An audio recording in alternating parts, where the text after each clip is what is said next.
Hôtel Saphir. Un bijou au standard international en plein Matongé, au grand carrefour de Kinshasa. Plusieurs catégories de chambres, bureaux et appartements climatisés avec Wi-Fi et TV n'a faux prix. Petit déjeuner y compris dans son restaurant aux spécialités variées avec réduction des prix pour Naba client Oyuba Fandina Hotel.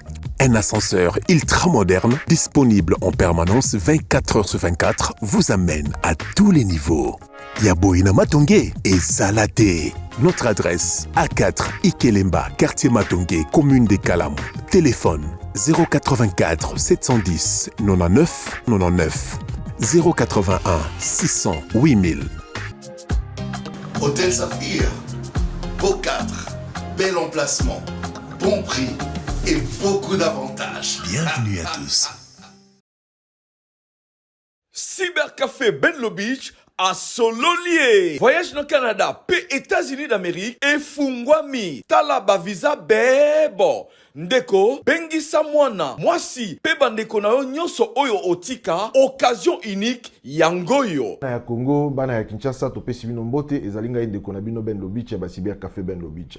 Tozali ko rappeler na bandeko nyonso, o bazali na posa ya kosala démarche pona kokende na États-Unis. Bandeko otika mwasi, otika mwana, otika baleki, ozana posa ba rejoindre aux États-Unis, to sengi na yo contacter biso pour que ba opportunité où ils allaient présentement et bénéficier na bandeko na yo. Pe tozali ko rappeler lisusu na bandeko oyo bazali na Canada. Ozana posa mwasi, mwana pe bandeko ba rejoindre yo na mboka ya Canada. Et to fongoli masolo ya Canada, ba visa ya Canada ezali kopesa ma vraiment ebelé. Je crois le dernier visa au tozwaki au nombre il y a 130 visas. Je pense que boza komona yango na ba image, moto zali na posa ya visa de travail na ya Canada, to kosunga yo na ba démarche, oza na posa ya visa ya tourisme ya Canada, to kosunga yo na ba démarche, oza na posa ya visa de TID ya Canada, to kosunga yo na ba démarche. Papa, maman, examen d'état ezali kobima, yo za na posa bana batanga na Canada, yaka na lombango to préparer dossier. Ba condition nyonso ezalaki ko empêcher o ba relevé bancaire, o garant Cybercafé Benlo Beach ezui yango en charge, yango zali komona ba visa ezali ko sopama ebele na Cybercafé Benlo Beach. Boya na lombango pour que to aider bino na ba démarche nyonso. To pesi bino merci. Et Zambe Azala Liboso, il y a des démarches beaucoup ça. Kobukanate, Yemoko Benlo Beach, a Simbi Masolo Nyonso, Yakana Lombango, Ozangisa Occasion Oyote, Awa Ezali, Serie na Serie, Kobungisa Mbongo na yote, Naba Agence Yalokuta, Benlo Beach, super, Benlo Beach, fiable, consultant, en dash, immigration canadienne et américaine.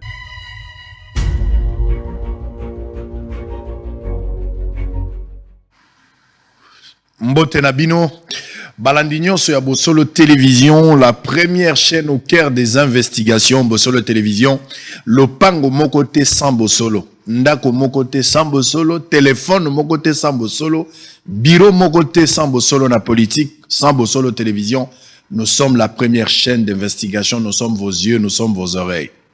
Merci encore une fois. Nasika Bozwami, Bozali et Belé Boyebi qui s'est lancé opération Nyokola politicien. Nyokola politicien, Salela et Lolendo, ko cédé na ba caprice na été pour Nyokola qui pendant 5 ans, Nyokola pendant 18 ans, Nyokola pendant 30 ans. C'est la seule occasion, il faut la qui ça y est, que Yondo Zali Mokonzi, pour Zali pouvoir du peuple, par le peuple et pour le peuple. La seule occasion, Bozola Nanga Bisika Bozwami, Bobanga te moto aye azumbongo na Kisasa, Yibimbongo, soit à Salaki na ndenge na ye, et Belé ba kimi awa na Kinshasa ba ken intérieur, pour ba kende ko impressionner bino, na misala bakosala oyo muso akoya atongi pont oyo atongi wenze oyo asali boulangerie bobanga biloko wana te mbongo bato bayibi ezali ebele par rapport ya oyo baye kosala yango misala oyo bazo investir na oyo bango bako gagner leki ebele. Donc bozala vraiment population moko aza na maturité beaucoup ako s'assumer par rapport ya ba élection ezali koya ko céder na ba caprice ya ba bassin ya mapate ya ba polote ya masangute ya kabaka ya sali sakabimisa ki bato hôpital. Ne cédez pas ces histoires. Vous devez tenir compte, il y a ba profil et la confiance au Bokoui Kopé sa vis-à-vis à bateau Bomoni qui baza vraiment ba honorable. Bote kabavoate. Alors, on aura 2 émissions. La première émission, c'est du boom, hein. Et là, Boebi Bosolo Télévision, c'est toujours Bosolo. Nayaka na makambo, c'est difficile pour Nabatou. Mais moi, j'affronte ça et je trouve ça normal. Je ne trouve aucun inconvénient, je trouve ça normal. Et j'aime des choses très difficiles, des choses qui dérangent. Ba makambo isala kapena bolubi, aleki ndenge nini? Bo ayambi epona nini? Bo oyo nani? Ne makambo ngana lingaka. Nde loko kama leo na tongo, tango oyo kaka invité chema bongo na mtobi. Sango eske oyo penza nde na lingaka bongo. Ça c'est la première émission. Et la deuxième émission, nous allons recevoir, ça l'invité est connu, Monsieur Wata Bialosuka Jonathan. C'est lui qui est notre invité pour la deuxième émission. TVza Radio Teza pour napé Sabino bon début à week-end et toute la semaine. Bandeko bazola ndangai na Inongo. Bato bazola ndangai na Lualaba, nazo ya Lualaba. Tamsu lobi na kozala déjà na Lualaba. Toza ebele to kuta na bino tamsu na ozan Lubumbashi, tamsu na obana na Kisangani, tamsu na obana na Maindombe na ebité, mais lobi, je vais quand même aller quelque part, ne serait-ce que pour 2 jours. Allez, je vais donner les informations du jour très rapidement avant de prendre l'invité de ce matin. Première partie, benga papa, benga mama. Kotsa bango na kati ya ndako lobana bango sangwa ina makamna ya kanangwa. Yesu na nani? Sangwa ina ndeko moko ya mwasi. Ndeko moko ya mwasi. Bokoyoka tout à l'heure.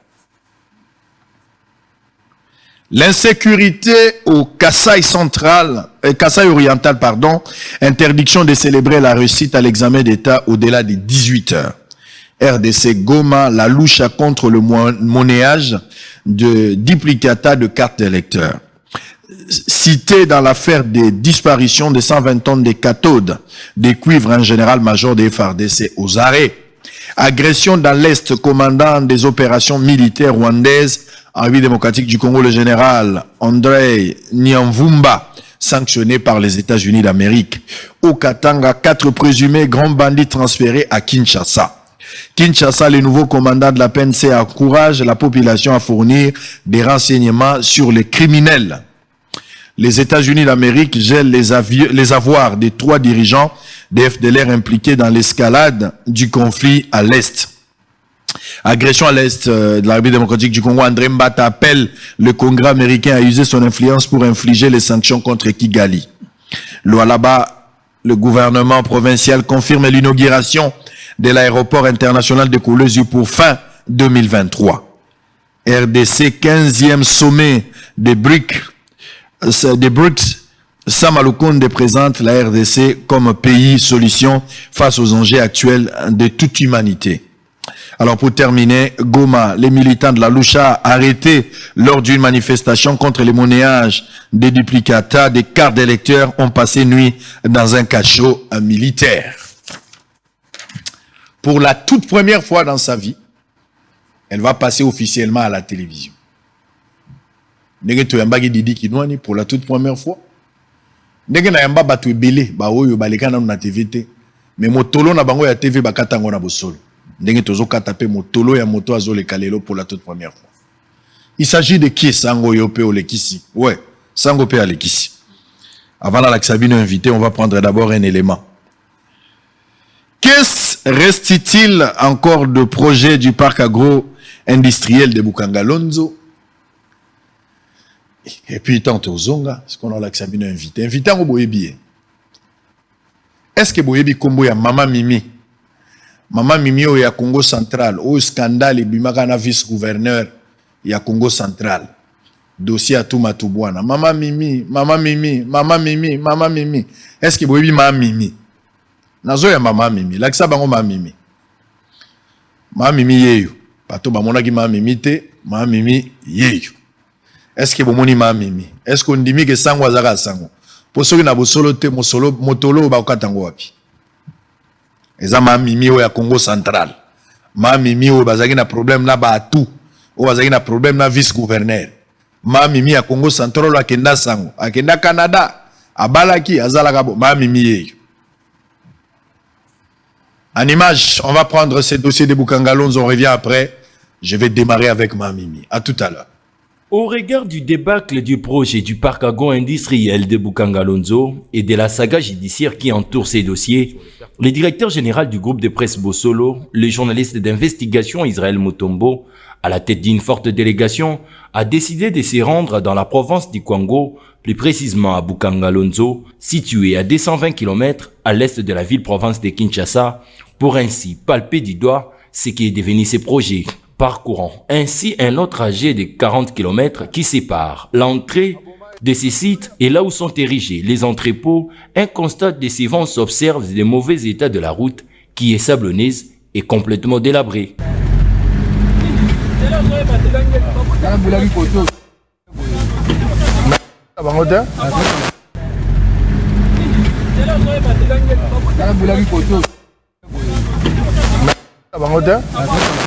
À son arrivée, il a été accueilli par un certain Jimmy Matiti, l'interprète du patron de la société sud-africaine Africom Commodity, avec qui ils ont échangé pendant quelques minutes sur ces projets agro-industriels de Bukangalonzo.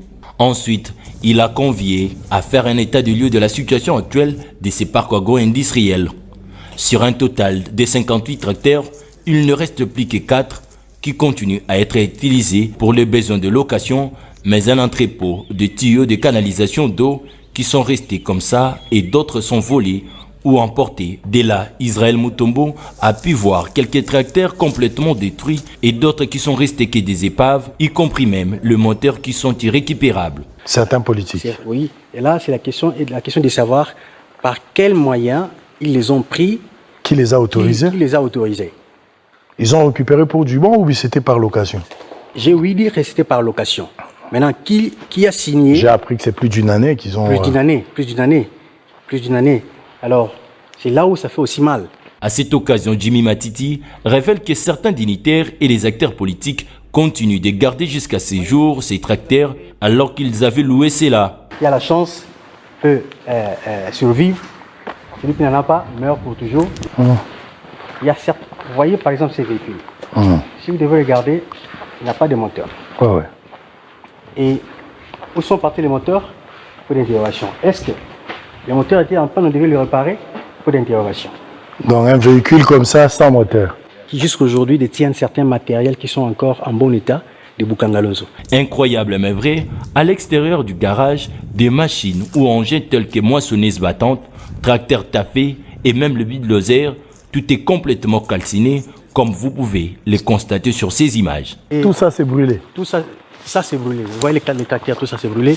Ça servait à quoi? Ça c'est la moissonneuse battante. Oui. C'est une moissonneuse qui récolte le maïs. Ça a une capacité de maximum 8 tonnes. Quand ça récolte, le maïs, vous voyez l'exercice que vous avez fait quand on était au champ là-bas. C'est un peu difficile que tout soit brûlé. Certains tuyaux peut-être qui peuvent être récupérés et puis ça peut fonctionner.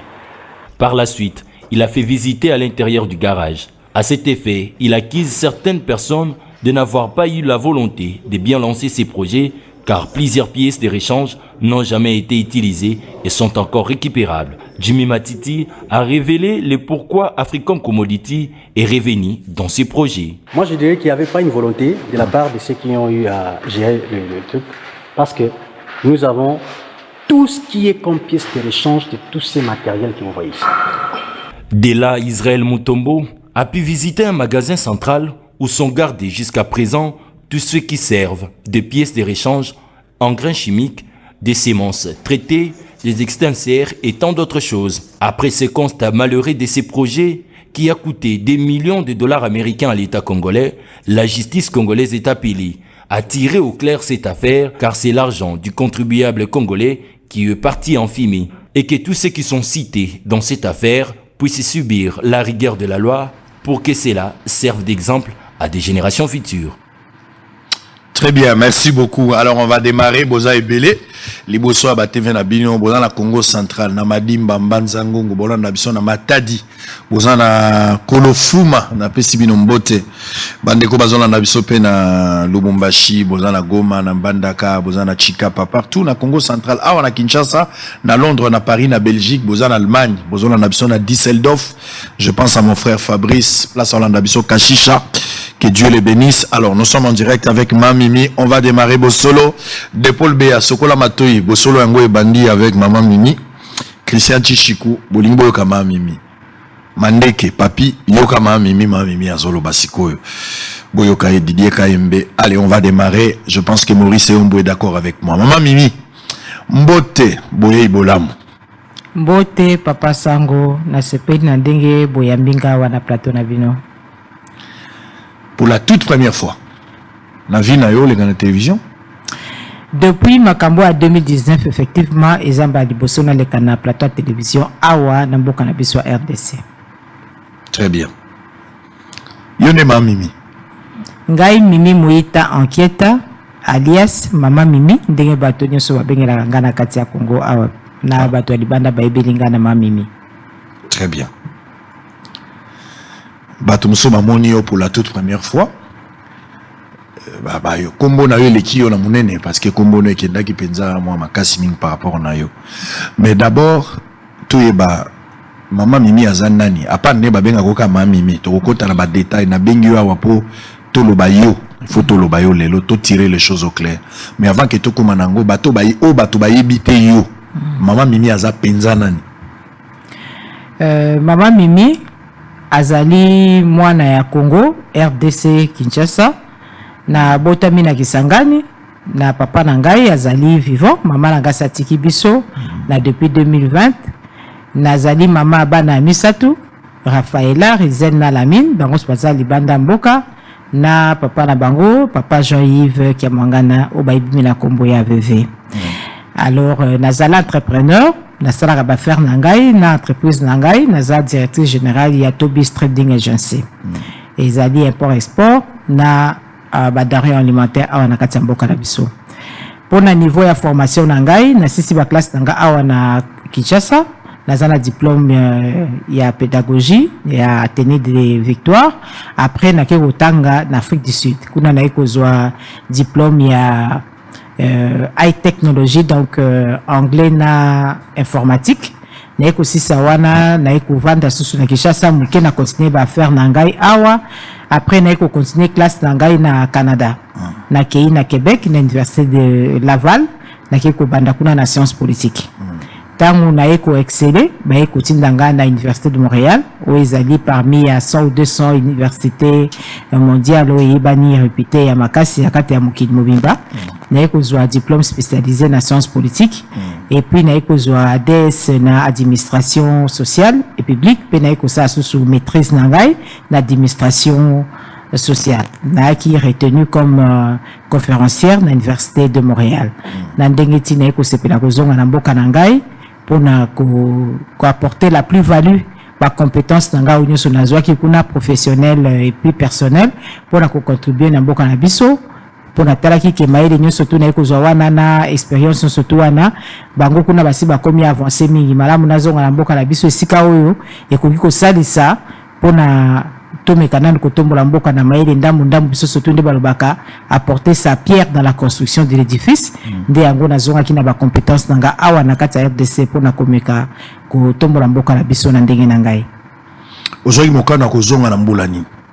Nazwaki mokano d'abord ya kokende kotanga classe na 2007 ko bakisa ba classe tanga kuna pona mona kike awa peut-être na kokokate na ndenge ba conditions ezako zala mwa pasi ya ba transport o ndenge ezako zala pasi de na ko mona makamu mingi ba na baleki na ngape bako université awa na tala ki na lobete ngai na okoka sala tenge na lingérité na kwala lakini na délai moko précis ya ko sala ngo nde la qui na délai na ngana échéance na ngamba la muna ke no sala ngo kuna na Canada dene ko ke na 2007 na ko 6 apé na 2014 tant na sisi na umeli pe kuna tembala moko na zongi ya wana RDC. Voilà 2014 nde aussi les si ozongi. Ozonga ki yo moko muto atinda ki yo tozonga ki nde yo moko. Na ki kotanga classe ngai moko na 2007 na sisi pe classe na ngai na de na nga 7 ans universitaire tant pe na sisi na zongi na mboka na ngai moko volontairement d'ailleurs tant na zonga ki na kopesa félicitations na mboka na biso parce que ezalaki rapatriement ndenge zakawana ya ba citoyen ndenge ya mboka ba uti na étranger na zoki ba exonération a bien na ngai surtout lokwa na 7 classe kuna na laksaki bango ba document surtout ya kozonga na ba bien na ngai surtout kwa ngosto ndaku ba exonéraki yango nde yango nazonga na nga na RDC depuis 2014. Tant ozongi na RDC musala nini o se retrouver na Congo central ndenge nani na yeba o se retrouver na Congo central tant ozongi na nyonso yo zwaki libanda lokwa maele obandi ko sana l'état obandi yo continuer ko za l'entrepreneur na bilongo no ya privé o se retrouver wapi ba premier pas na yo tant ozongi na maele nyonso tangu nazongi na maele nyonso wana effectivement kozuka musala na kata RDC na yebaki kilinga kozala défi ela kozala penza challenge makasi pona yebike bonyo sokutu balekinga na maele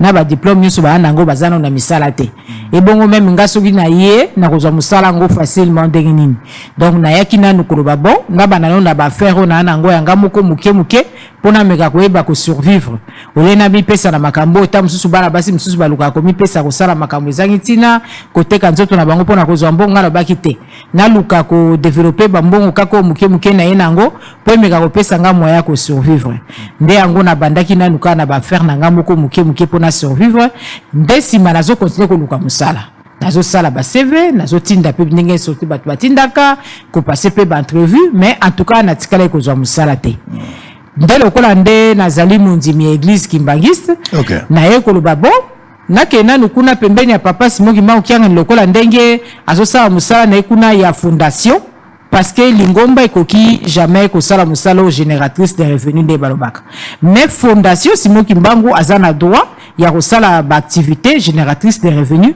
ou kosala ke ba communauté na ye dans ba communauté ya mboka mobimbe kwa ko se développer parce que soki bosali ba activité wana ou ko créer bango misala pona ko survivre et ko aider bango pona ba se développer socio-économiquement il faut ko créer ba activité wana dès le quoi fondation wana ndenge ezalaki na se rapprocher na église na tuni administrateur ya église soki ba ko intégrer kuna d'une façon bénévole soki na ko apporter na ba compétence na ngai ko gérer ba investisseurs étrangers ba ko luka ko travailler na biso na fondation Simoki Mbangu soki na koki ko aider na ko eba ko créer ba activité génératrice de revenus parce que ça déjà partie à formation nanga étant administrateur déjà associé donc gestionnaire de formation ba eko ndimanga iwana ndena komi ko vala na nkamba parce que siège spirituel kuna international ezali kuna na nkamba bisika administration ezali dene ko kota ko vala na nkamba na ba 2014 2015 2016 wana nyo surtout 17 18 19 na fandi kuna na osala comme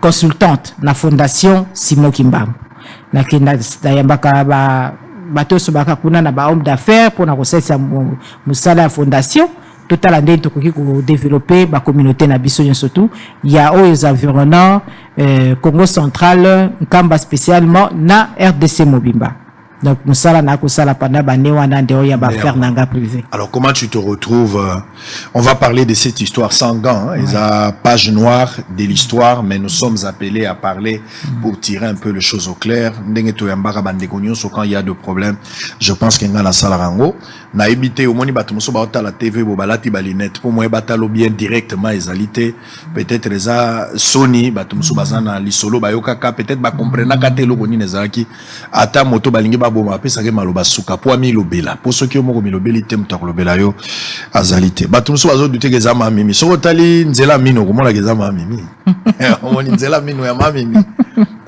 donc oye baka nzela ya mino chibola pa zaki na oya ye moi taille mais wa mamimi okomona nzela mino. Alors sans tabou, sans polémique hein, sans motif de conscience nous allons parler de ce qui est arrivé avant tout longola likambo et puis to pusana pour moyena na kende liban des alités.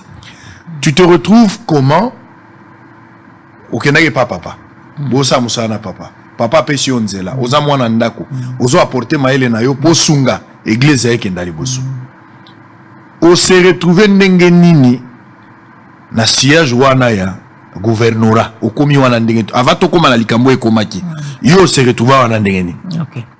Donc parmi ba CV nanga nazara kotinda partout même la présidence de la République même na ba primature même na ba ONG tina ndenge wana PCV nanga kendaka na gouvernorat Congo central et sika siko tango gouverneur atu matubwana eko zwa musala na ye atali obité mais naza quand même na CV ya mwana mwasi oyo tango pe naka na kamba na mona ke toujours avandi kimia sembo et tout ça natali na kata CV naza na ba compétences o eko salisa Congo central to kende liboso Puis, et si capé nazo zulaise si kamoko ya kimia, cela veut dire que ceux qui n'ont pas papa, ceux qui n'ont joué à kende koya ko sala musala par rapport à ma compétence, par rapport à lingomba te par rapport vraiment à ma compétence, nandenge CV nanga ezali vérifiable. Pour bato batangi ba classe da musu soa na mboka na biso, tokota la ba diplôme na bango nazo ko stigmatiser te, tokoye baté soki za solo biza lokuta.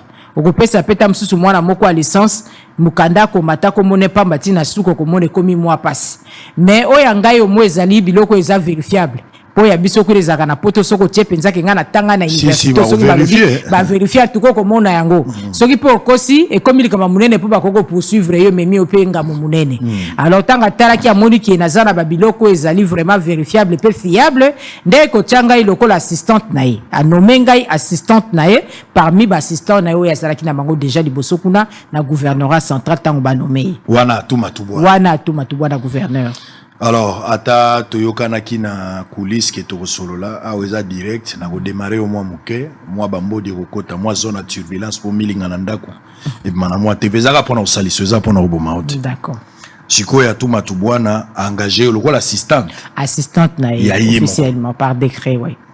Ba signé mukanda par ordonnance oui. Sala makamyo so normal. Mamimi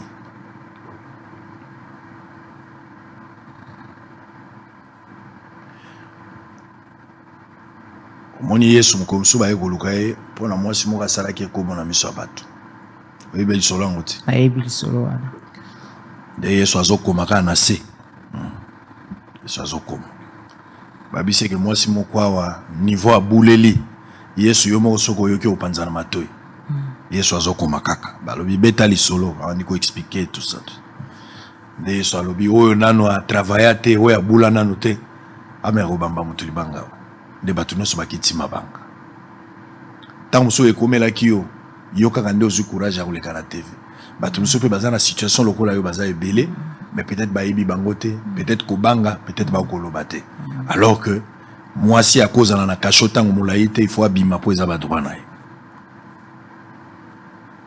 bato bayoka mawa bato balela baoyo ya komela kisi balala après yo génération ya bana basi elandana baoyo bitumba ya télévision ya ba réseaux sociaux po ebandaki liboso yo mamimi yo ndo zaka okola moto afungoli nzela sima na yo tozwi ba je pense Eliane ba Chibola Madebo bayake ebele ti ekomiko ba pe soki nani oyo mso Zawadi moto apomado na Zawadi.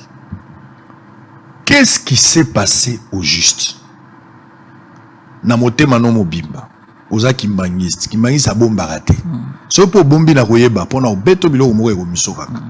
Qu'est-ce qui s'est passé au juste na scandale eleka na 2019 oyo ebwakaki opprobre na église kimbangiste na province ya Banekongo même pona yo moko lokola mwasi. Qu'est-ce qui s'est passé lelo toyoka yo pour la toute première fois? Okay. Effectivement, ezeloko moko oyo epesangai mawa mingi, epesangai soni, epesangai nzoto malili na ndenge likambo yango ezalaka exploité. Pona batu mingi oyo bayebi yango te bazaki kobeta lisolo nango loko eloko moko apamba. Ekola sujet moko ndenge tolobaka ekomi lokola buzz. Mais ezalaka buzz te. Ezaka likambo moko ya mawa ya soni mingi ndenge lobi wana pona communauté ya église kimbangiste. Po na utakina nukuna na nkamba liboso avana kende kuna na Congo Central comme assistante et kokoma likambu ya soni parce que salami na mutu ya province na gouvernorat na biso bisika bato bazaki pona kokamba mboka na biso RDC na biso ko contribuer pour la province na biso na ndenge toyebi ke ezali deuxième ou troisième province où ekotisaka ba revenu makasi na kati ya RDC.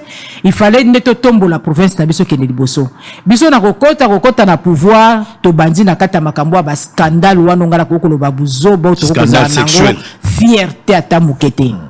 Et puis sous na mawana ndenge ya gestion malgérance ya conflit yango to ya situation ndenge ezalaki na ndenge ba ekotia ba stigmatisation na lokuta na kati oleba bimisa version ya solo ndenge ezalaki.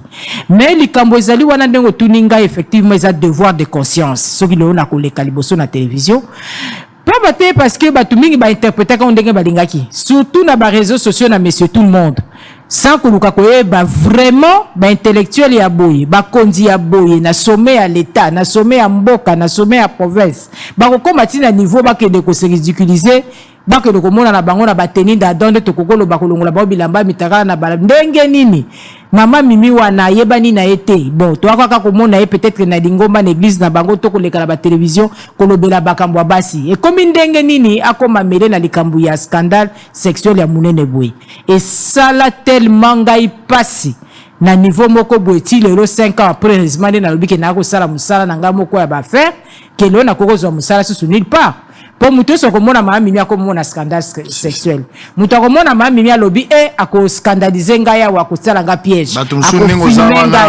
batu fo bala ta manette po boye bakomona te bazomona boye fo linette maintenant ezali ndenge wana mais eloko moko soto lobi to tala penza malamu likambo wana lekamaki kaka na niveau moko ya simple boye na kata mboka te mukonzi mboka a delegaka o babengaka cour de cassation oyo esengeli kosambisa makambo minene bongo soko ezoleka na kati ya bapoliticien oyo baza na poste baza bakonzi ya mboka. Cour de cassation ayaka 2 jours après na matadi ezalaki prévu biso toya mais tellement esalaka makelele mingi mpo na sécurité na ya ngai na ya gouverneur na ya vice gouverneur biso surtout concerné biso misato wana. Alors cour de cassation bango bakitaka kuna na bajuge na bango na matadi bayaka kosambisa biso nyonso tu. Commission parlementaire ya Congo central provincial de Salamaka pona koya ko sambisa biso nyo surtout na likambo oyo. Alors décision à cour de cassation na zolo babona ko c'est la mutakufa likambo ko c'est l'institution likambo te po bino bozali wana bo bata droit oza sango ozo ko intervenir pona ngana sina landa na ibi ko zaka muta droit okungipe ko senga communication po koyeba information ni za na kati ya décision wana ya cour de cassation. Tant cour de cassation a hier tuni à vérifier à sali ba enquête na ye aye komona kengana zalaki victime na minute wana a victimiser ngai clairement sur dossier wana ya Congo central. Donc ezalaki exploitation moko na kokolo ba politique na tango wana ezalaki gérer mabe na bango moko ba acteur politique nde ko sala ki ba ko kamata mutakala ya mutu oyo bakokai ko bimisa libanda te passer likambo wana linga kolobela yango qui na tikala ko publier ata vidéo moko te ya tatanga ni wana vice gouverneur parce que même à mon pur ennemi na koko souhaiter loko wana et la qui était pour la dignité humaine o nga mama mimi to mini muita keto na pronaka o nga na valorisaka na koko souhaiter la ngote même à mon pur ennemi. Alors si le na regretta makasi ba auteur oyo bakamataka ba vidéo wana batiaka ngo na ba réseaux sociaux ba auteur ngo bayebani te bayebani parce que baza na kati ya cour de cassation na kati atanga bango na ngai te atanga bango cour de cassation asala enquête na ye po bimisa ngai victime il faut ba acteur ya victimisation na ngai ba auteur nango bazalati donc c'est que ba auteur nango y compris ba oyo ba bimisa ki ba vidéo wana bazali parce que to yebi ke lelo kokamata bodumbu ya mutu kotia ngo na libanda na réseaux sociaux eza punissable par la loi jusqu'à 25 ans de prison. Donc cela veut dire soki ngai mama mimi mutu na tiaka yango sur le plan baquet technologique balingaki bakamata ngai mama mimi directement 25 ans bako bikisa ngai te. Cela veut dire tango batalaki banquête na bango ba monike mama mimi azalaki ne pour rien au contraire kutu yenda azalaki victime yekuta senga ki ba secours atinda ki ba SOS polikambo yate po ba prévenir ango esalama ndenge kwa ko salama modèle mabebo était au contraire ezalaki non assistance à personne à danger ezalaki exploitation politique ndele lo mama mimi ko koma victime ya likambo. Malheureusement le quoi to ebi na kata mboka na biso victime babenga culture na ete so boka ngo na kati ya ba Nations Unies na kati ya ba ONU Femmes babenga ngo culture ya viol ezalaka na ba élément nango mutu wana ya ko dénoncer ta mususu ikamo kwa mabe akomaka victime ya stigmatisation akomaka victime ya rejet ya condamnation ya ba biloko nyonso négatif pour na bakamata ba victime nyonso ba personne vulnérable nyonso baza na ba caractère wana baza vulnérable suite ya harcèlement ou bien ba violence sexuelle ba dénoncer en côté comme ça pour que le bagé nga soki na meki ko dénoncer yango ba manga mabanga ndenge tsolo basiko ya mama wana kuna na bible seke banda de lote bafundaka toujours ba basi wana basalaka bakamabe baboma bango balapide bango. Donc cela veut dire na lelo culture wana ezo continuer na monde entier to monaka ngo pe na bakondi misusu ya mindele bana basi ba mekai ko dénoncer yango babandaki nanu ko ba koseli biso makaka bazana nu likolo bazana nu okuta na buda bakonzi mboka mususu kutotanga bakomona bango te mais après balekaki na ba télévision basengaka ba bolimbisi po kuna baza ba démocratie minene bataleka keno kuna bakete ko kene musika ko lakisa ke makambo zo wanga na wana eza ya solo. Cela veut dire to le kaka to senga bolimbisi mais na kana ngai ole batu basenga bolimbisi ezalaki te mami minda kosi mami minda filmer mami minda mutu aluki problème Zela mami zela. O nyonso expliquer Ok, déjà Moussika pour expliquer comment le dossier a été monté de toutes pièces. Balinga Kiba, j'étais opprobre sur Rio. Je comprends le jeu. Mais celui qui a la conclusion, Bazan a risque d'interpréter que aux autres question ngana tunyote. Toujours ngana onan. Naza d'accord, cour de cassation en Sambisaki, naza d'accord, banquette et salamaki. Banquette sur les années publié, yoko dévoilé, c'est tout à fait normal. Mais eloko nini yango salamaka. C'est vrai aux olo baba publié ka scénario wana zakanini. Parce que scénario ezolo baté. Scénario tozo monaka vidéo to moni bato tout ça. Qu'est-ce qui s'est passé? Par la vérité no zanini. Qu'est-ce qui s'est passé? Avant tout kundali kambwana toyeba. Pour ceux qui toyebi, balobaka le pardon exige une réparation. Ce qui réparation ezali le pardon est total. Un pardon est un pardon s'il est accepté comme un pardon. S'il n'est pas accepté comme un pardon, il y a un côté. Qu'est-ce qui s'est passé? Explication. Comprendre. Au juste avant que la conclusion, il y a un montage politique, de cour de cassation. Mais qu'est-ce qui s'est passé? Likambo ezalaka wana ezalaki likambo kaka oyo mutu nyonso na kati ya mokili ezala mwasi ezala mobali tozalaka na bapulsion na biso. Tozomona ngo mingi na kati ya milieu professionnel. Okino mokonzi to subalterne na kokozala na ba tirance moko vers mutu. Lokwa na kana ngai mokonzi na ngai azalaki na ba tirance envers ngai. Vice gouverneur. Tokokolo ba ngwana parce que ezali bosolo na politique. Eza bosolo ko bombelo ngoni. Donc lokola azalaki na ba tirance vers ngai na boyaki. Soko boyi lelo likambo mbala moko boyi mbala mibale mbala misato komi babengaka harcèlement. Soko eza caractère sexuel babengi yango harcèlement sexuel. Soko eza pe psychologique to bengaka yango harcèlement psychologique to harcèlement ya bandenge na bandenge. Oyo anga ezalaki na kawana. Mais lokola ndenge na wuti ko lo bandenge to lo badayo yo moko pesi réponse. Lokola il y a eu pardon, il y a eu réparation, il y a eu ba jugement, il y a eu ba condamnation peut-être aussi na ba paro na lobby ya ko justifier que nga nazalaki victime na cour de cassation. Ne sika wana na monike pona pudeur na biso ba congolais na biso ba ne Congo na monaka inutile ya kokota lisusu na kati ya détail wana kokende nango musika parce qu'il faut qu'on répète que pardon na réparation c'est ça la makana likambo wana. Très bien. Nazo bana bana basio bazolanda nga ya mobali ya lingio lelo mwana mwasi mazolanda nga mobali ya lingio lelo ololo banaika ka oboyi otiki bosolo la pe susute yo lobiote on peut rester des amis seulement. Moi je ne veux pas, tu vois, je suis occupé, on peut rester des amis. Mon PC numéro na obotika libami so okutani na poula Égypte pays organisateur okutani na maestro arosala l'effort atika la bami à se rapprocher na yo davantage. So on a ba conflit na copain na yo o bando betela ndei ya bana ko étudier ba faiblesse a kozala angelo pembeni na zo corriger ba erreur oyo bando yana nde mukolo moko bo bebana na cousin na copain ou na chéri ou ya ko se réfugier pas na ya en attendant. C'est ce jour-là que les Ibou vont chanter 3 fois la place du coq.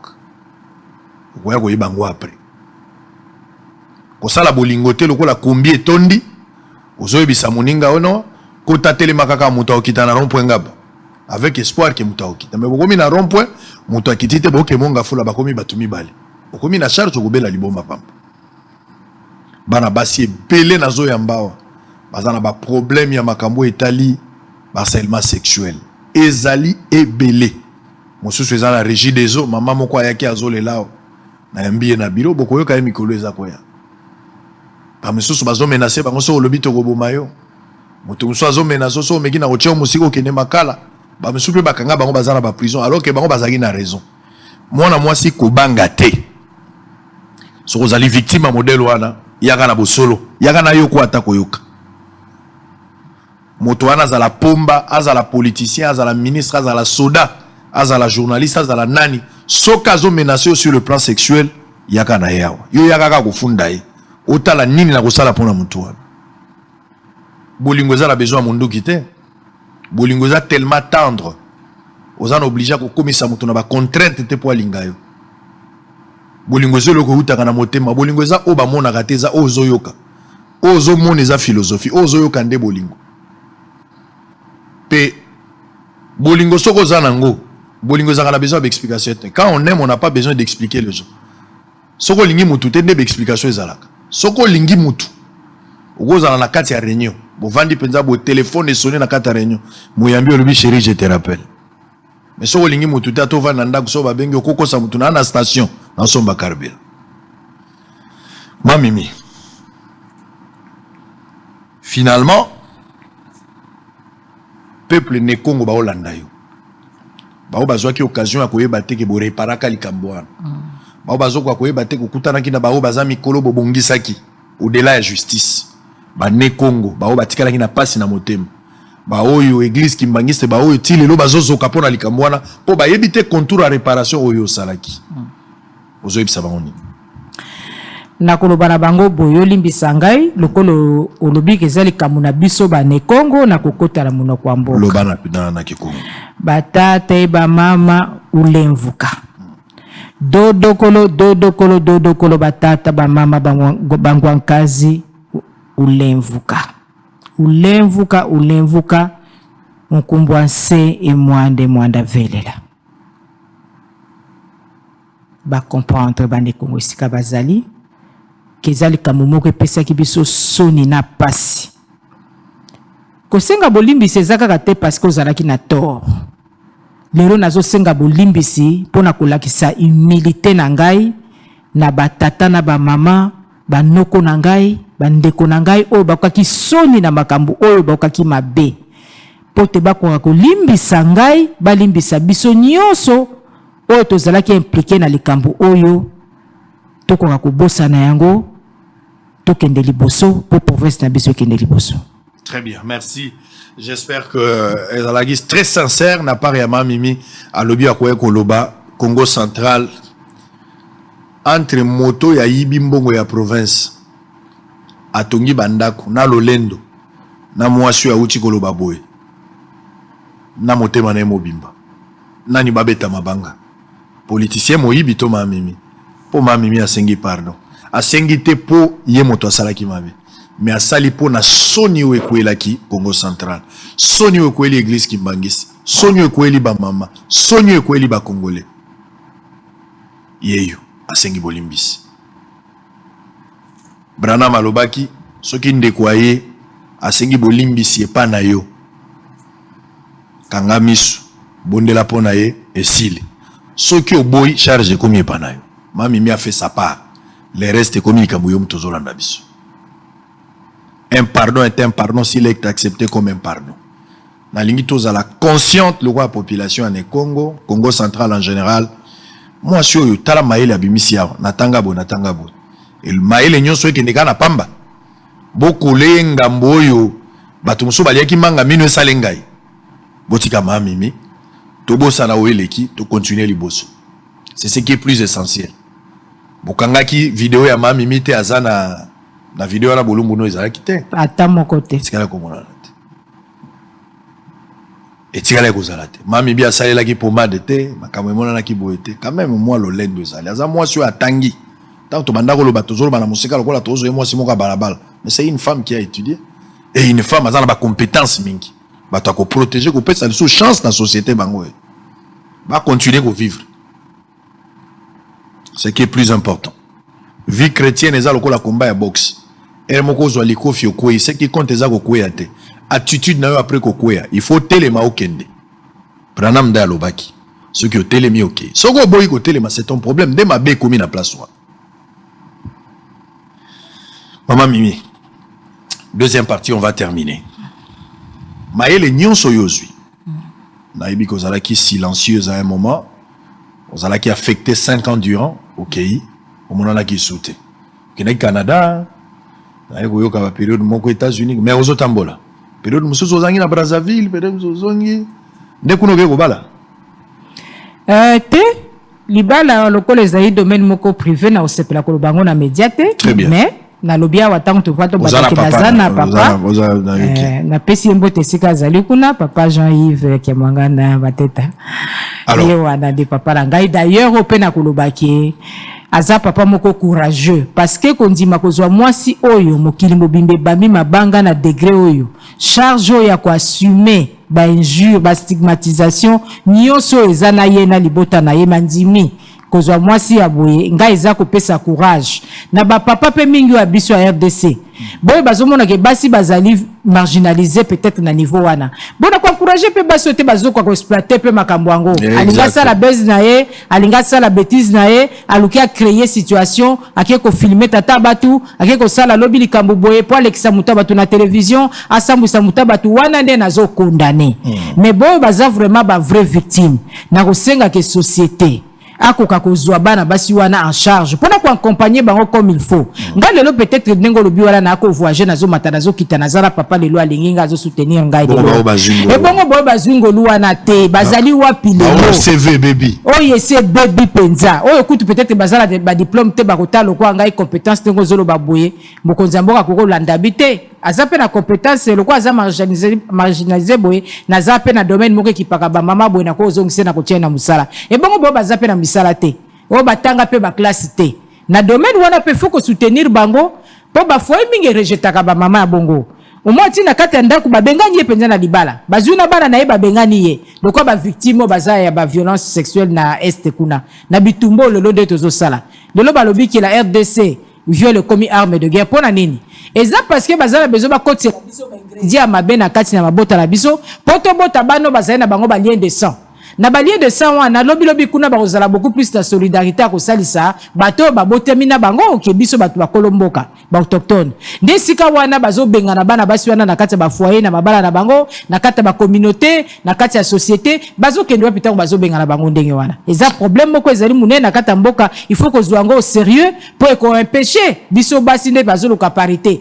50% ko uta biso ki bana basi yango baza peut-être 80% marginalisés vulnérables ou rejetés au bazo vivre ba genre ya ba violence à modèle toko zo parité à qualité sika nini poto tonga mboka sika wana l'état ameka kotela biso likamwana comme il faut kotia bato baza na compétence ba yebi ndenge nini bakoki komema basi wana na kobima na kati ya ba kasho na bango po ba meka ko contribuer na socio-économique ya mboka développement ya mboka na kambwana. Très bien. Kolo Yesu aboyaka moto te ata osali mabe ndenge nyonso toyemba yango Kolo Yesu aboyaka moto te ata yosali mabe ndenge nyonso azali kobenga yo oya epai na ye akobongola yo okoma mosantu azali koluka bampate na Yesu babungaki kala na kati ya lopango ya tata toko zonga epai na Yesu toko kota na kati ya lopango asepilo makazi. Merci beaucoup. Yo mpate koyoka soni te Yesu azali na yo mawa yaka akobenga yo yo kaliloba ya nkolo Yesu. C'est l'essentiel de ce que tu as fait. Ne pleure pas ma Mimi, sois forte. L'essentiel, tu as témoigné, tu as pris les risques de réparer en public. Le reste, c'est pas ton problème. Tu as fait ta part. Même si tes péchés sont devenus plus noirs comme la cramoisie, Dieu le rendra plus blanc que la neige. C'est l'essentiel. Yo yakakak. Na ekulusu makila ba beti e ba sete tilelo makila ezanano na se ya moya ezana musala ezapona masumu na yo na ngai o tuzo sala mikona mikolo malgré biso masumu wana ekolimbisa mapo makila ezali. Donc bosana yango continue la marche tala liboso ndengo ko sunga mboka na yo comme il est là les sous-souté nzamba ebi motema na yo c'est lui qui sonde le cœur et le rein. Ce qui est plus important. Alors, on va prendre la deuxième partie avant de terminer. Tozo Abialo Souka Jonathan. Maman Mimi Otangi. Nini Ozosala pour le moment. Ma compétence yon sozui. Le kola likama oyo komaki. Osa iswe loko na mboka te. Ozui ata likanisi moko te ya ko participer pour na développement ya mboka. Ba élection yangoyo. Pourquoi pas okoma pe ata député, okokai ko postuler pe, pourquoi osali yangote? Quelle est la suite de ma Mimi en tant qu'entrepreneur, femme na mikolo etikali tozanango?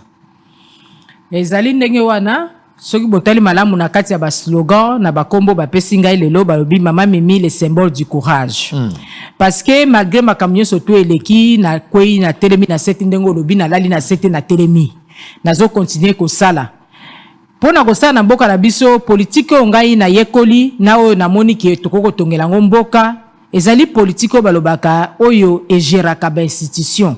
Cela veut dire politique oyo wapi nakoka kozala kosala ndenge na sengi nazala député provincial ya Kasavubu te na ndenge pe na sina métier pona kozala député provincial national na Funate na sengi boye na politique ndenge tozo salonga na zana yango esikanga na koko contribuer ezali ko senga na bakuti ya mboka na acteur nyonso tout oyo ya politique ya mboka oyo toloba nanu turo sembo na likambo ezotombola mboka na biso te biso soto toyebi po biso souti libanda kotanga mwa muke kosolana bango muke libanda toyebi ezali likambo oyo ya bakota ba pourcentage oyo ezokendeke na ba multinational biso awo esika totikali nango muke Congo eleki munene ata lobi to tonga mboka na biso soki tosito kamati 70% to pesi 70% libanda 30 wana etikali toko tonga mboka ngo ndenge nini me biso tozowela kaka ote to vanda to solola dialogue ba msusu baboyi kotia ba msusu batie sa kolobake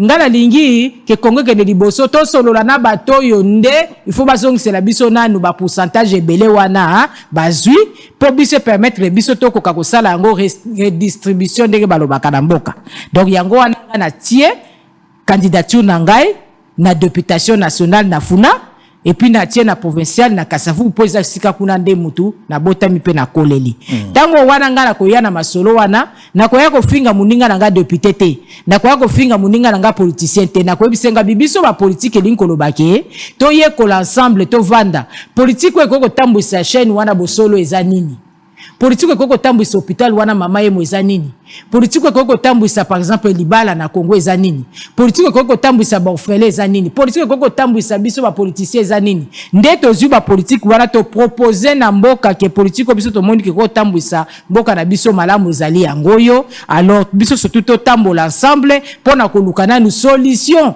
pona mboka na biso ekende liboso ngala za gestionnaire social gestionnaire ngoloba nini naza na souci nanu ya bien-être parce que to bosa te papa na compétence nga naza nango naza administratrice administration ezali na 3 volets eza administration sociale administration publique administration privée na kokenango mbango parce que biloko eza ezoboma biso nini mutu aza na compétence eloko boete toke to tiene sika wana mwasa la musala malamu ezali te en tant qu'administrateur administration soki ba yo comme administrateur public okoya susu ko bundisa gouvernement en place te pour comme exécutant tant bazo yo comme ministre ya gouvernement ya par exemple ya lelo président Abisso Fachi lobi comme ko lobona lingi makamuna ete wano BBC ozasu so en accord na ba compétence na ote po ndimaki ko sala l'administration publique. Cela veut dire que l'administration publique ozana kaka na devoir ya kosala exécution ya ba politique publique oyo ye exécutif atie. Donc sukawana soki oboyi mbongo okeko lukoko sala l'administration privée. Administration privée liko lobanini. Ezane tozala ba compagnie ya ba publicité to mona kabo ya ba téléphone ya ba masanga komela nde yango na administration privée. Soko ke kuna zala makasi cela veut dire que yo musala no banda tongo tipo kwa bundisa kaka muninga pour concurrence nde muteko sala que yo exister. Il faut ça là que yo maximiser l'intérêt na yo. Pour yo maximiser l'intérêt no il faut mususu wana kuna kweya. Cela veut dire que monter kaka ba stratégie pour quoi ça chaîne wana kuna bosolo po yo au telema wana ba libalo ba publicité et entreprise et administration privée. Yo soki ba tio wana comme PDG, batio wana comme administrateur, okoye ba musala na yo tongo soketani po wana mutu etali yo. Administrateur occupé au tepo ebi kozala kati ya compétence na ozo sala musala wana o esengeli o lité o sala concurrence pour na yo gagner mususu akoya yango na mutu e komemaki ba intérêt na yo za la maximiser pour tozala kati ya monde moko capitaliste mais ceux qui ont lobi lokola biso ba mimio toponi kozala ba administrateur social elingo lobaki ngai na mi bosani na mitali ke ndeko na ngai wana kuna na hôpital pour afuta hôpital azala mbongo te il faut politique ni to sala pour to couvrir ango ba location sociale wana universelle to leko ni to koko sala pona bana ndenge to lobaki siko gratuité scolaire to boité mais est-ce que baba na classe yango ezali est-ce que ba professeur yango bazo futa ma comme il faut Peut-être koka koyeba ki éducation na biso ezala na niveau oya relève lobby eliti wana koka ko sungamboka nde ngo biso ba administrateur social toko sala toko kipe makambo l'état zo sala te toko kipe makambo ekuna na privé ba sala ba concurrence toko tala kaka bien-être ya mutu na makala to boite bino boyibi bambongo batie bino kuna na makala mais na makala ngo bozo vivre na milieu nini est-ce que za ko kotaki na makala na tongo na butoko la na ndaku nayo eza sous politique malamu te to ça la politique ko permettre que bato baza kuna na makala baza la dignité humaine na bango ba vivre ngo bien na kati ya bisika baza na ba milieu carcéraux na ba milieu hospitalier to na banda ku to na mabala dibala c'est une institution eza pe na ba politique ko il faut régir le to ko mona ba mikondito ba musicien to bato bazo kufa wa boy batiki bana na héritage liquidation comme problème bana mwasi ya mibale mwa bana basi ya misatu ya mine balobi ote mama wana za femme légitimité ya za boete to kokabola biloko boete politique nini mboka zotia po akamata bana wana batika ki to 16 to 20 to 30 baeba kozala kokabola richesse tatala bango eza ba politique ya mboka ça dit ozo bunda que dans chaque domaine faut prôner la politique na politique ya compétence ou ya compétence ou eza la favoritisme voilà plus méritocratie voilà c'est ça soki to tiango na kati ya science wana yo lobi na méritocratie na monike mutu na mutu so azale sika na ye lokwa papa sango ozane sika no sala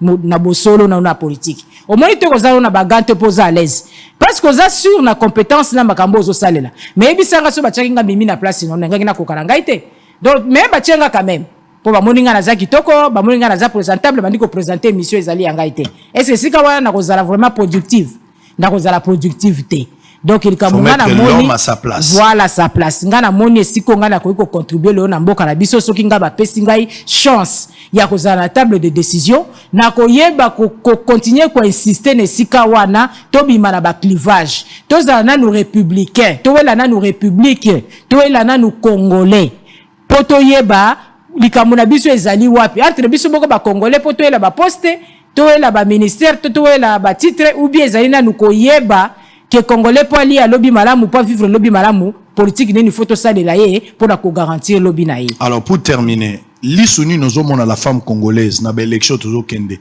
est-ce que nous avons que moi si à Congo a évolué moi si à Congo a marginalisé ce qu'a marginalisé pourquoi a marginalisé ce qu'a évolué te but ou cause des alinini joana nous tantôt si le Kamboa likambu ya femme congolaise lelo ngana moni ke biso pete stokomi na biso déjà ko bima liboso poto monaki ke même na awa na parlement maman na biso mabunda komaki déjà présidente à parlement ils a déjà ba avancé mais avancé ngo eza penza mingi te so totali malamu parité ngo tozalaki na ba 30% na ba 20% mais za penza ko mona na mingi te poni ni po biso moko basi na bandi tozu culture na biso africaine traditionnel eza ma BPT que moi si fafa na ndako la mbela papa fufu nde yangwande za place ya malamu ya mwasi mais tozo mona ke lelo papa ye moko akwa kosala te mwasi mila kisake atana sala kanangai musala ya classe onga na tangeli te na ebi kolona peut-être ndunda na ngai na sala ngona ndenga malamu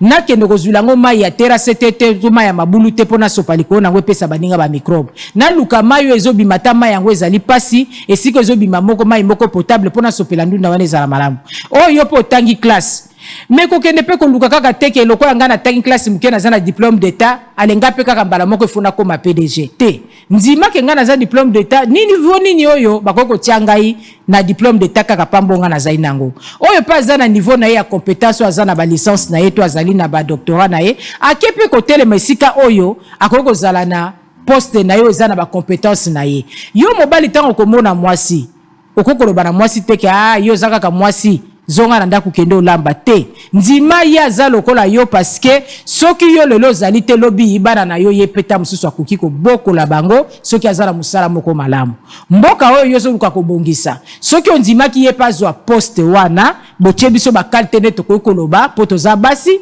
to bolobi na biso te o liesa punda pa liesa yo poza mwasi bisika wana na bandike lobi toko ko contribuer mwasi pata balobi no bongo salaka lokola ngai mami mioyo babambi mabanga bazongisi bastigmatiser babo économie na musala mengai leloro ya bosolo na zoloba naza de candidate député ya Funa nazali candidate député ya Kasavubu pona lobi ke biloko wana bolatisaki ngai ezali ngai te nga naza na mayele naza na bwanya naza na bolingo na koko sala pona ko contribuer pona mboka na ngai na tolemi lokola mibali nyonso tu biso wana toke liboso ba mama bo vai na ndaku na tango botikali boluka moyen bokende kokota ata ba indépendant ata bore bokokota kuna na ba parti politique na bino mususu bokei pe ko s'enrôler bo s'enrôler te ba seigneur lobi ke bako ko s'enrôler soki bake kotika ba candidature na bango bo bazana moyo kotika ba candidature te bo soutenir biso ba mama na ba papa pe ba mama kaka te parce que ça kaka te ke mama muto akoza na compétence koleka mobali te papa pe to lobi wa 50-50 alors 50-50 wana mama oyo moni ke papa wana za na bwanya na kati ya quartier na yo na kata mboka na yo ndongo lobi za pona t-shirt te papa sango e ya pona lipa te sala ke tato na bwanya nyaza nango soki na tie ye na kati ya kombo na nga na signature na nga tata oyo akobongisela ngai mboka mama oyo akobongisela ngai mboka sans distinction ya sexe ya race ya nini ya ekolo to ya boeto po na bato oyo toyebi ke lobi bakotongela biso mboka ezala mwasi ezala mobali tokende liboso mwasi kozonga nsima te esika papa atie lokolo yo pe tia lokolo ba première dame na biso bo baleki na bo bazali liboso ba mama botele mabolo bela biso ba mama pe ndeke sika tozali aw po likambo nga na lobi siko ezo sila te na lobi te ke ezali kaka yango nde continuité mais tozo mona yango na mile na bino papa ba journaliste ba mama baza ebele baza pe harceler na modèle nyonso ezaka ka harcèlement tozo lo ba sexuel te ba harcèlement téléphonique papa ba harcèlement ndenge na ndenge oyo mwasi lokola za être moko faible na nzoto mais na molimo te po toza na kati ya vision nga na lobaka toujours une approche holistique qui prend le corps, l'âme et l'esprit. Donc cela veut dire que mboka na biso po telema pona ngai lelo il faut to intégrer approche wana. Pour ceux qui lelo mutu yo qui passe o kende pas docteur ba pesi onovagine. Ceux qui lelo yo qui ba problème psychologique le kwa ngane na zwa ki wana choc. Na kene kokuta na ba psychologue mboka mobimba ya mokilo sika na zaki ba soigner ki ngale lelo na za forme. Po ezaki problème ezaki ko toucher âme na ngai. Et bon on se que trouver esprit. Ezali biloko utsiko lo bana nzembo utsiko yemba po yango nde mutoko ko geiri ngai totika ko aliéner population na biso muto aza catholique tika asambela na catholique o aza kimbangiste tika asambela na kimbangiste o aza na église de réveil ndenge moko azali na musulman ndenge moko azali na message na Branham ndenge moko o pe bazala ba science na bango ndenge moko totika ko exclure batu na société to intégrer biso na kati po to telema mutu moko. Très bien. Oh, maman Mimi. Naïba qui te maïle zabou. O bomba magi. O bomba magi ba Mimi c'est lui au CV. Mboko yoko baby c'est la bato ba CV. Ezana bana basi moko bazolanda ngawa. Katango cha na TikTok. Ozo souffrir, moi si moi ozo souffrir na TikTok. Ozolanda ngai. Ba garçon ba komi na habitude mingi ya ko baby c'est la bana basi ba CV. Olinga ki fi moko esimbi na ngote. Ta mususu mekaki. Ala niveau na yote. Ta mususu nano benga eto banga ka so moni obanga. Mais po ba biso moto moko apusani. Obi ko sukolo komisa ko pena musala. Oluki na mwana mobali obi eskize na ngena so na ochebo eskize. Est-ce que petit wana ba fo petit zaka mopa ya melaka mbwa, amelaka mayo kufela mbwa. Petit wana pena ifoke ba parce que moni biso toza ba ya quartier. Na ko expliquer pena po to yeba petit wana banda bo mwana. Ngala ozande konanga mobali na kondi matena mono na makambo. Bon, ozozwa ta wana ndenge nini? Po banda ko beta lisolo ya mabe ya mwana mwasi balingi babala. To mwana mwasi azu mobali mususu. Ndenge nini yo moko komi porte parole na ye, ata mo okomi muya ya na ye. Okomi mende na ye, mais atindi yote. O s'engager po bebsa seve na ye. Bata bongo baba victime ebele na kata société. Même na ba église bato ba souffrir. Balingi baba la sœur moko frère moko akokakate.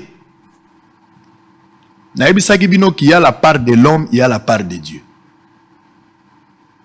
Par ya nzambe ezali ndenge toyebo toyokani na mamimi to sala bosolo nzamba asali ke kokisama mamimi asukoli alati bilamba yenga pe na ba technicien bavandi pression moyoko aza kuna ba elidia to vandi yango nde to benga par ya nzambe abungisi yango mais par na biso bato ezali ndenge toyebo soki nga na bandi oloba te bosolo kozali il faut nga na loba wana pe par na ngai nazo ebisa bino à chaque fois okoki kolula mwasi na église frère obondeli na butu nzambe sunga ngai nazwa mwasi nzambe kotika ngai te nzamba za d'accord apeso mwasi akotinda pe ba sœur moko bazo denda dendawa mais frère soki yo lobi te sœur excusez moi ça oyate Moi, si je suis en train balanga, non, il faut le bas, c'est excusé. Est-ce que je peux te parler un peu? Moi, le beau, le colo, et il y a le colo, la part de l'homme et la part de Dieu. Bapé si yo santé madame, autant de classe, yo si ko téléma. Allez vers le travail. Si le travail est alité, banda ko entreprendre. Commence quelque part. Moi si oyo abanda ko teke la bino mapa banda bozalaka bana mikie. Azalaka na fond peut-être ya $30. Mais bosili sara bana na classe côté moko. Azalaka na foni. Mais bana ne botanga na bango na université. Après ça papa na bino pe invitation aya ko répondre na collation à mona na ye. Mais bana teke la bino ka mapa. Mutu na mutu asala ko ça na niveau na ye. Mais totika ko bebi sa réputation ya bato. O bebi sina réputation ya mboka na yo. C'est vrai que mboka ezana ba limite. Mais so komi libanda batunyo mboka. Loba tabola mboka. Teka ta image positive ya mboka. Yo zo bomaka mboka. Zo bebi sana CV ya mboka. O bebi si ya mabala ya bato. O bebi si ya bandeko na yo. O bebi si ya ba pasteur. Siko komi tina niveau o bebi sa CV ya mboka. Finalement oza mutu nini. Maman Mimi parle de choses très très importantes. Chaque politique. On appelle ça la politique préventive. N'attendez pas les dangers arrivent pour commencer à réfléchir. Mais là, il faut que politique nini tokotia énergétique, maï courant, bato bakozwa ndenge nini. Tozana 40 000 personnes bakovanda. Quelle est la politique que nous allons mettre sur pied? Bato bazana mai bazana courant. Ya kosa makambo ba incendie tozo mona ba moto zo pela partout. Ndenge ni toko gérer ba catastrophe. Il y a une politique. Toko bandovanda boité sans politique. Yekola likambo. Mais bo tchape bato na ba compétence d'abord. Nous ne voulons pas des ministres stagiaires, des mandataires stagiaires. Okomi wana yo moko zo yebate. Okomi ndenyote nzambe kaka nzambe ona zo yebate. Na ndimi ke za grâce, mais wapi ba compétence. To grâce pe yaka na moi compétence. Nzamba ko peso vision sans provision. La méritocratie. Yango ndeko tonga mboka. Favoritisme ndeko boma biso. Bo pesa bato ba CV na kombo ya ba Swahili, bo pesa bato ba CV na kombo ya ba Luba, bo pesa na kombo ya ba Congo. Tribalisme ndebo mimboko tozana ngolelo. La méritocratie doit primer. Mamimi, tokomi na suka. Congolais moka zolanda yo. Oza candidat d'ailleurs bonne chance mona yo. Au postuler na parti nini? Sop. Na rasop. Je pense ya Olenga Nkoi. Président Olenga Nkoi so mboka. So mboka. Olenga Nkoi. Wana noko na ngai. Bonne chance na yo na funa. Okenda liboso to okuta na ba campagne so nzamba lingi to kota na limite nini to collaborer. Poto kwa kotala koma toko pesa maboko ozana med association na ngai surtout lokola au sali makambo ya en public le reste au kominde ko na ngai na kotia maboko na limite nzamba opesa nga makoki pour que lobby okende ko encourager baso bazo kufa na soni alors que bazana ba droit na bango alors lelo basuka na ba congolais nyonso balandi yo mokonzi mboka landi yo basi mibali bao bazolanda yo ndenge yo zo monela Congo pona Congo ya lobby yebisa bango. Pona Congo na biso a lobby likambo na buti koloba sikoyo na yebi te na lingala soki papa sango akoyede ngai yasa lobi yango likambo ya koyeba kotia mutu na esika na ye kosala likambo lelo na mboka na biso towela kaka maponami te. Oui bien sûr tolingi yango esala mapoto wana kata démocratie towela kosangana towela kozala na kati ya sérénité motema moto te toyoka muninga kuna aboyi koya maponami pona nini oyo panzimi koya maponami pona nini toyoki yango tosololi lokola politique balobaka ngo ezali jeu ba compromis tosali biso surtout ba compromis pona mutu so ta se retrouver gagnant na bango pe libanda kuno ba mesani ko tia biso ba pression toko sala la biso boko na bato mwindo ndenge tolingeli te foka ka bango bazala wana avec la main noire mais soki to sangani biso moko na kati ya ndako ensemble te poto yokana toyeba kosolola na bango tokozonga sima yango wana ba mama esika bazali batate esika bazali mwana nyoso atangami na 18 ans azala na moyen ya kolanda ta 2 minutes courant ezali te c'est vrai zo pesa passe surtout ngai kuna na ba commune nanga na Funa na quartier na ngai kuna esika na za 5 combattants ba jeune bazana posa balanda likambo ya politique oyo bayeba ndenge ni bakotia biso maboko poto kende liboso ndenge tolobi to monter ba politique ko tambwisa mboka bayebi na bango makambo ndenge ezoleka te est-ce tokoki na ko banda avant to kende na maponami yango kolukana nu solution ya bambongo wana tozoka ke ba détournaki na gauche ba détournaki na droite to mekana ni ko tiana nu ba courant moko ekoko salisake to informer na nu ba mama na batata to tiela bango na nu mai bakoko la mukana tongo bakoko chati na bango ba meli nde nsima bakende lobi nango na ntongo kotelema mpona kovote biso parce que soki lelo toke na pourcentage na ebaka ta ya mboka boye baki kopona oyo tosali kaka 20% nde ngango ezalaki pourcentage ya électorat eza soni mingi mpona biso. Pourquoi bato parce que bato bazali découragé mais toko décourager bato wana te ba mama to telema lelo solution eza pa na biso minduki na biso ezali mbeli te ezali arme te ezali biki na biso toko simba wana pona kopona mutu oyo lobi akozala redevable to boyi ba oyo bazali ba redevable te to lingi bo bazali redevable na peuple congolais nde ye wana nde mutu akozwe sika esika oyo ngai nakoko pesa message pona biso nyonso tu to banga mutu te to abana Congo mutu akobangisa muninga wazali te. Très bien. Ma mimi Dete lukelanga no pano na ngayo ya je ne suis pas candidat mais j'ai droit à la parole. Sango a postulé te. Nazo zela ba pardon na bino. Soki zalaki sango a postulé ki omoni to lobaki na bino. Moni batu ndenge bakosaka. Mais na ibisaki bino ke na ozala candidate. De tout ce que Dieu m'a donné, il m'a béni de toute l'autorité, notoriété nazanango. Mais je ne veux pas être candidat. Malingi na servir mboka kakawa. Je ne suis pas candidat mais j'ai droit à la parole nde maloba na biso suka. To sala vra. Yangwana ndenge bomoni. Israël Mutombo Papa Sango, je ne serai pas candidat, mais j'ai droit à la parole. Nazana droit à liloba. Il faut na loba. Na lingi mutunyo soit kata yango, tchelanga yango na TikTok, na Facebook. Loba na bango sango akokisima kambo ya lobaki. To senga sango pardon, mais to encourager. Soki mutupe akokisima loba. Bondi mayango pe, na boy kozala candidat. Alors que nzamba pesinga nyonso na kwa iko sala poke ba voter ngai. Soki sango alobi a postuler ko postuler wapi. Nazala circonscription de leki.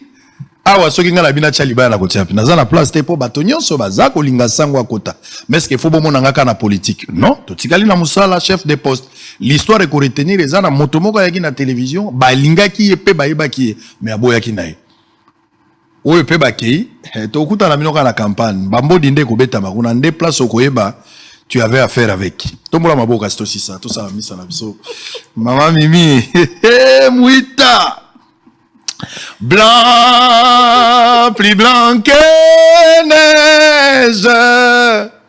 Blanc, plus blanc que neige.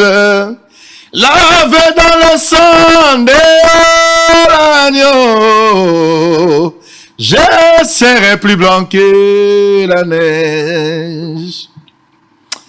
Christian Chichikou, Papi Mandeke, Dépol Béa depuis Paris. Ya Maurice Ombo, Sadiko Bolombi, Didier Kayembe, Marthe Diakese Bazeimo, Boyoka Mami, mi azo répondre na mituna, ya Sango, précieux Mouyoko, serrez vos ceintures. Allez, maman Mimi, vrai ou faux? Tozo banda. Vrai ou faux, maman Mimi? Tout le monde m'a beau kitsate. Tozo alcool. Moi, c'est Angela Mino. Porta Lola. Mozo se kanal kuto komite. Maman Mimi. Vrai ou faux? Makambo elekaki na Congo central. Bakosela kayo makambo pe bato bazaki na compréhension ya mabe. Vrai ou faux? Vrai. Vrai ou faux dossier ou basambisa ozala victime na kati ya dossier banquete salama bozo zelande banquete wana ba rendre yango public. Vrai ou faux? Vrai. Vrai ou faux? Intention na yo ni auteur ya likambo ezalaka yo te parce que otikala ko publier vidéo ya moto moko te surtout bolungu ya moto. Vrai ou faux? Vrai.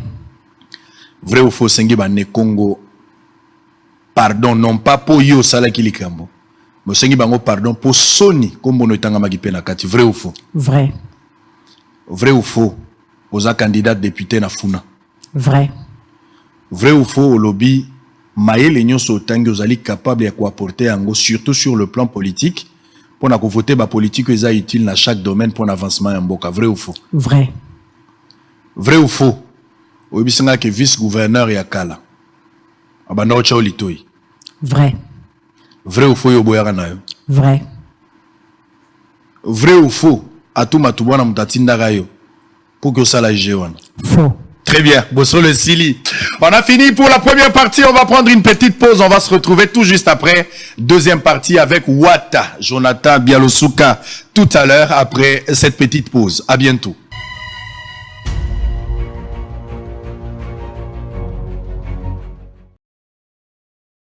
Cybercafé Benlo Beach à Sololier. Voyage no Canada, pe États-Unis d'Amérique, et Fungwami, tala ba visa bebo. Ndeko, bengisa mwana, mwasi, pe bandeko na yo nyonso oyo otika, occasion unique yangoyo. Na ya Congo, bana ya Kinshasa, topesi bino mbote, ezalinga ndeko na bino Ben Lobich, ya Cyber Café Ben Lobich. Tozali ko rappeler na bandeko nyonso, o bazali na posa, ya kosa la démarche pona kokende na États-Unis. Bandeko, otika mwasi, otika mwana, otika baleki, oza na posa ba rejoindre aux États-Unis, to sengi na yo contacter biso pour que ba opportunité où ils allaient présentement et bénéficier na bandeko na yo. Pe tozali ko rappeler lisusu na bandeko oyo bazali na Canada. Oza na posa mwasi mwana pe bandeko ba rejoindre yo na mboka ya Canada. Et to fongoli masolo ya Canada, ba visa ya Canada ezali kopesa ma vraiment ébélé. Je crois le dernier visa au tozwaki au nombre ya 130 visas. Je pense que boza komona yango na ba image, moto zali na posa ya visa de travail na ya Canada, toko sunga yo na ba démarche, oza na posa ya visa ya tourisme ya Canada, toko sunga yo na ba démarche, oza na posa ya visa de TID ya Canada, toko sunga yo na ba démarche. Papa, maman, examen d'état ezali kobima, yo za na posa bana batanga na Canada, yaka na lombango to préparer dossier. Ba condition nyonso ezalaki ko empêcher o ba relevé bancaire, o garant Cyber Café Ben Lobich ezui yango en charge, yango zali komona ba visa ezali ko sopama ebele na Cyber Café Ben Lobich. Boya na lombango pour que to aider bino na ba démarche nyonso. To pesi bino merci. Et Zambe Azala Liboso, il y a des démarches au Bokosa. Kobukanate, Yemoko Ben Lobich, Asimbi Masolo Nyonso, Yakana Lombango, Ozangisa Occasion Oyote, Awa Ezali, Serie na Serie, Kobungisa Mbongo na yote, Naba Agence Yalokuta. Ben Lobich, super. Ben Lobich, fiable. Consultant, Andache, immigration canadienne et américaine. Hôtel Saphir, un bijou au standard international en plein Matongé, au grand carrefour de Kinshasa. Plusieurs catégories de chambres, bureaux et appartements climatisés avec Wi-Fi et TV, n'a faux prix. Petit déjeuner y compris dans son restaurant aux spécialités variées, avec réduction de prix pour naba client Oyuba Fandina Hotel. Un ascenseur ultra moderne, disponible en permanence 24 heures sur 24, vous amène à tous les niveaux. Yaboina Matongé et Zalaté. Notre adresse A4 Ikelemba, quartier Matongé, commune des Kalam. Téléphone 084 710 99 99 081 600 8000. Hôtel Saphir, beau cadre, bel emplacement, bon prix et beaucoup d'avantages. Bienvenue à tous.